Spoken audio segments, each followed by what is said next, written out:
এটা আমার first blog. তো দিনটি ছিল গণেশ চতুর্থীর ঠিক আগের দিন। ভাবলাম আমাদের বাড়ির পুজোর কিছু মুহূর্ত তোমাদের সাথে শেয়ার করে নিই। তো মা আর আমি বেরিয়ে পড়েছি পুজোর বাজার করতে। প্রথমেই চলে এসেছি দশকর্ম ভাণ্ডারে। পুজোর যা যা সামগ্রী লাগে সব কিছু দশকর্ম ভাণ্ডার থেকে প্রথমেই নিয়ে নেব। তো সব কিছু মোটামুটি আমাদের গুছিয়ে নিয়ে নেওয়া হয়ে গিয়েছে। এরপর চলে এসেছি মিষ্টির দোকানে। 5 রকমের মিষ্টি, আর যেটা ছাড়া গণেশ পুজো একদম অসম্পূর্ণ, লাড্ডু আর মোদক, সেটাও নিয়ে নিলাম। মিষ্টি নিয়ে চলে এসেছি ফলের দোকানে।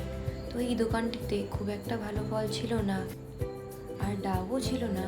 তো মা বললো চল অন্য কোনো দোকানে যাই। তো এই দোকানটিতে এলাম, এসে দেখি ডাব আছে, কিন্তু খুব একটা মনের মতো না। তাও বাজারে কোনো দোকানেই সেরকমভাবে ডাব পেলাম না, তাই এই দোকান থেকেই ভালো দেখে একটি বেছে নিয়ে নিলাম। তো মোটামুটি আমাদের পুজো সব কিছুই কেনা হয়ে গিয়েছে, এবার শুধু সবজি বাজারটাই বাকি। তো ফল কিনেই সবজি বাজারটাও এখন করে নেব। সবজি বাজারে এসে দেখলাম বেশ ভালোই সবজি আছে। সবজি কেনা কমপ্লিট। পুজো মানেই তো খিচুড়ি তরকারি। আমার মতো কারা কারা খিচুড়ি তরকারি খেতে ভালোবাসো কমেন্টে জানিও কিন্তু। তো আমরা বাজার করে বেরিয়ে পড়লাম। প্রায় অনেকটা রাস্তা আসার পর মনে পড়লো পানসুপারি তো নেওয়া হয়নি। সেই আবার চলে গেলাম বাজারে পানসুপারি নিতে। তো নেওয়া হয়ে গিয়েছে, এবার বেরিয়ে পড়েছি বাড়ির উদ্দেশ্যে।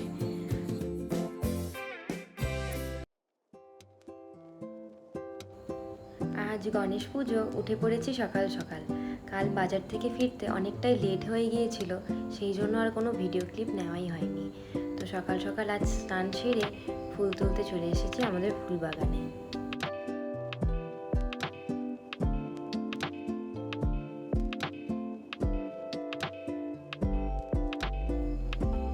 এই দোপাটি ফুলের গাছটি কদিন আগেই লাগিয়েছি।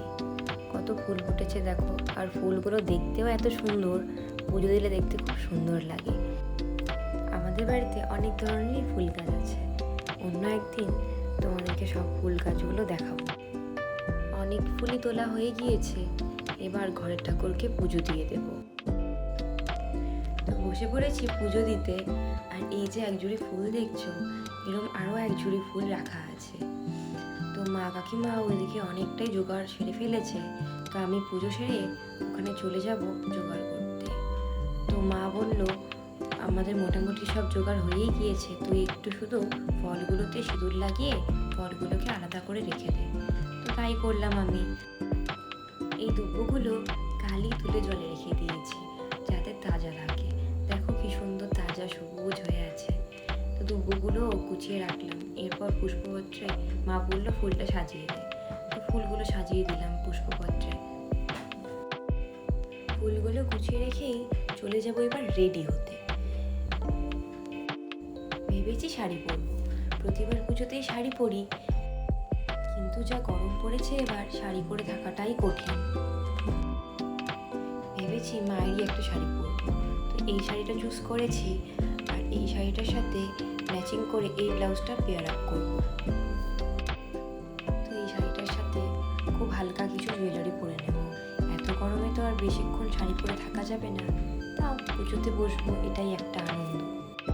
খুব বেশি সাজবো না, একটু সানস্ক্রিন, ব্লাশ আর লিপস্টিক লাগিয়েই সেজে নেব।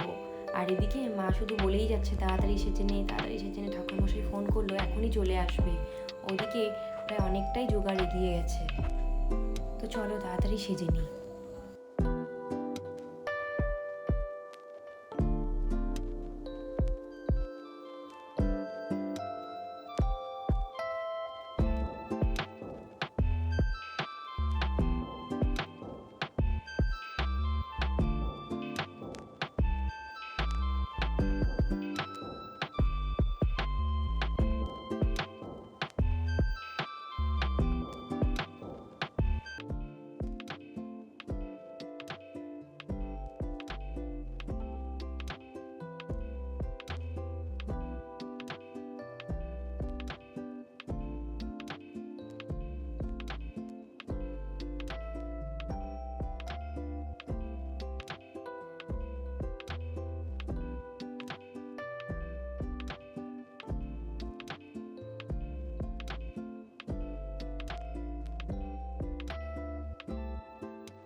আমি রেডি হয়ে গিয়েছি, আর ওদিকে ঠাকুরমশাইও এসে গিয়েছে।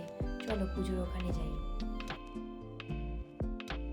नमः नमः ओम श्रीमते कामं देवेन्द्र मूलमंदारं नमः वीरागमनाकाय नमः एदं वन्दवसगादि विलोकादि देवता विनाकादि देवतं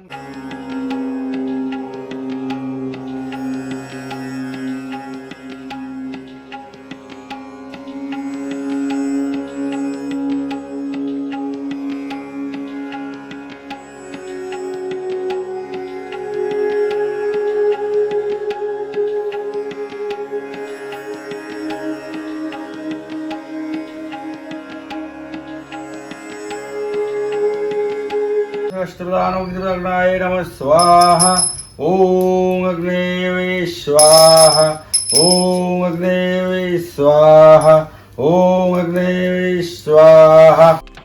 পুজো প্রায় শেষের দিকেই, এরপরে আমরা সবাই প্রসাদ নিয়ে নেব। এত ব্যস্ততার মধ্যে পরে আর কোনো ক্লিপ নেওয়াই হয়নি, তো আজকের জন্য এতটুকুই। আবার দেখা হবে তোমাদের সাথে নতুন কোনো একটি ভিডিওতে। ভিডিওটি ভালো লেগে থাকলে প্লিজ চ্যানেলটি সাবস্ক্রাইব করে দিও।